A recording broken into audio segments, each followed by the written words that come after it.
After the release of their debut album, titled Diana Ross Presents the Jackson 5, 11-year-old Michael and his brothers would record an astonishing 4 albums within only 12 months.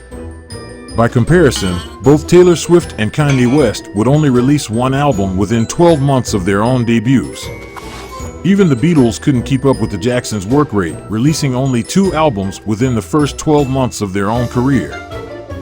Within 2 years, Michael had recorded and released an astonishing 5 albums, and he was still only 12 years old. This is an absurd work rate for a child, especially compared to his peers.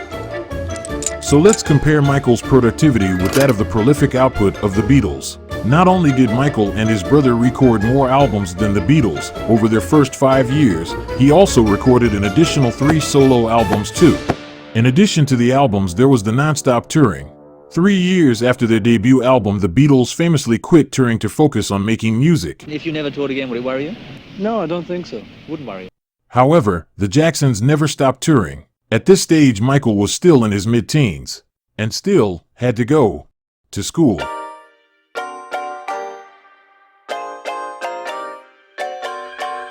As the old saying goes, work hard, play hard. Everybody needs to let their hair down, especially those who work hard. When work was done for Michael's peers, they were able to go out partying, drinking, buying nice cars and big homes, meeting love interests and spending their hard-earned cash.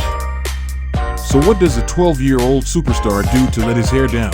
Michael was too young to drink, too young to party, to buy sports cars and big mansions.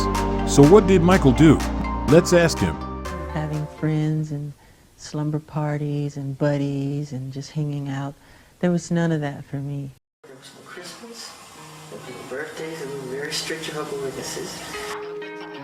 I would do my schooling, which was 3 hours with a tutor. Then right after that, I'd go to the recording studio and record, and I'd record for hours and hours till it's time to go to sleep.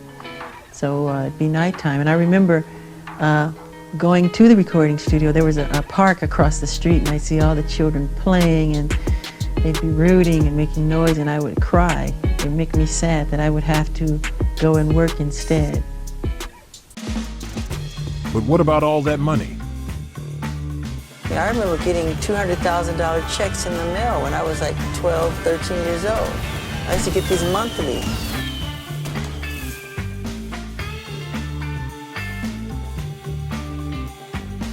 He would give me a certain amount to buy things that I wanted to buy. There's a lot of things a kid can buy with $200K a month. And what I would buy was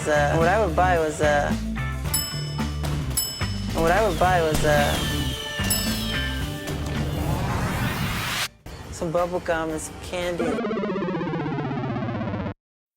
It seems the only escape Michael had was to buy some candy here and there. Do you get an allowance, Michael? Right. How much do you get? How much allowance? About $7 a week.